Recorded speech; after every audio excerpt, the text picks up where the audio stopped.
Hi, welcome to my channel. Welcome back, all new followers and the audience out there on the YouTube universe. I would like to continue my discussion about Foodie Beauty and whether or not she's a narcissist. And we're going to start doing some deep dives into some of her issues. And I can't wait to examine more of the information that I have been listening to. I was given some suggestions by new followers of what to watch and kind of give me the down low, the DL on Chantal's history, specifically her childhood and her upbringing, as well as her failed attempts at weight loss over the years. Chantal isn't that old. You know, she is around the same age as my little sister. So I kind of look at whatever I say to her as, you know, I'm not sure I'm her peer, but I'm not that much older than her. And I'm much more athletic. I'm also taller than her. And I have had weight loss surgery, which I can give her some kind of like input on my experience. I had the sleeve. I opted for the sleeve because my uncle is a doctor and he kind of examined the choice. You have a choice between like different surgeries that they offer. There's a Roux-en-Y, and there's different ones where they reroute your intestine and they make like a small pocket. And then there's the sleeve, which is when they take out like 80% of your stomach, which is what I had. The problem with the sleeve is that your stomach is actually kind of like a muscle and it can stretch, which is why people do mukbangs. They can do mukbangs. But even if you take out a large portion of your stomach, if you have binge eating disorder, you can rupture the sutures and die. And if you cannot control yourself, they will deny you surgery. And with my insurance, you know, I had to go through a 6-month process where I lost, 20 pounds or whatever to prove that I could actually maintain weight loss, as well as binge drinking is an issue as well, because if you have the weight loss surgery, you will get drunk a lot easier because your body absorbs alcohol way, way, way faster. And that can be a problem for people with addictive personalities. And if you have a problem with marijuana and you have a problem with cocaine or other substances, it can be dangerous for your life. And actually, I met a woman here in New York a while back who had weight loss surgery, and she was tiny, but she became a full-blown alcoholic and was just a huge mess. And her life was a mess, and she was beautiful though. She was thin, but she drank every day because it actually becomes so much easier to drink that people develop alcoholism after having the surgery. Now, that being said, the only way that is a proven way to lose weight is to have medical intervention. 98% of the diets fail, as I've been discussing, and over 90% of the people gain it back within the next 5 years, along with about 20 or 25% more weight. Those are just statistics.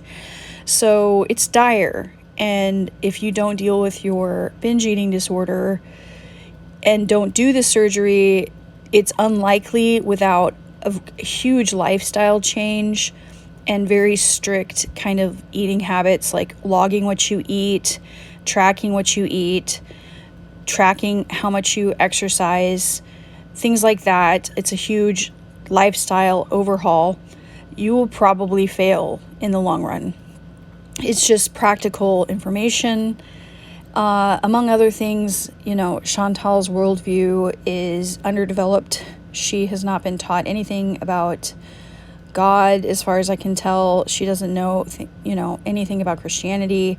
She doesn't know about Hinduism. She doesn't know about the many options and worldviews that exist, except for occasionally talking about karma, which is basically a slang term now for you reap what you sow, what goes around comes around. But that's not really what karma is. Karma has to do with reincarnation And one of the reasons that I'm not a Hindu is because you have to be a man to reach enlightenment, where that it basically is that we're all on this big wheel in the sky, and you have to come back as an evolved being. Either you go up or down on that wheel, and you can come back as a ant or a elephant or a cow or a human or a woman or a man. And basically they believe that men are higher than women in Hinduism, and they reach enlightenment like Buddha did. Buddha reached enlightenment under the tree,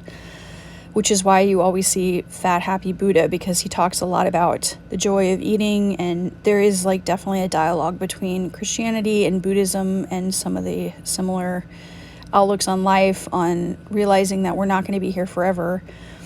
But the reality is that being overweight is disabling, and first your knees go, like eventually you'll have knee surgery, eventually you will have knee replacements. First it's like knee problems, then it's knee surgery, then it's knee replacements, then it's being in a wheelchair, and you're totally immobile sometimes by the time you're 50. And that's not too far away. Time speeds up the older that you get, and like in your late 30s, early 40s, it can go really fast. And, you know, fat people don't live as long. They have higher rates of cancer, they have higher rates of diabetes, they have higher rates of heart disease.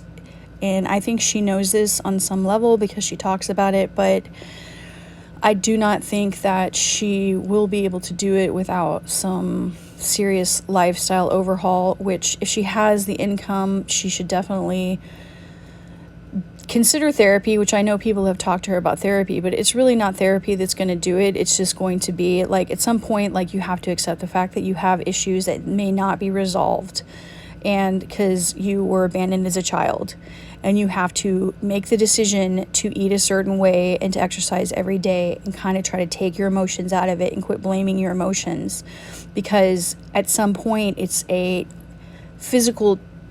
discipline. It's an actual discipline and skill and habit, and those skills and habits have to be created, and they have to be followed, and they have to be stuck to, or it will not work. And so you have to get to the point where when you have those moments when you want to binge and you've been on a diet for 2 weeks, that you have to deny yourself. And as we know, like, if you have readily had access to a lot of food over long periods of time, it's hard to say no to yourself. Anyway, I would like to invite you to come back for more content later. Thank you.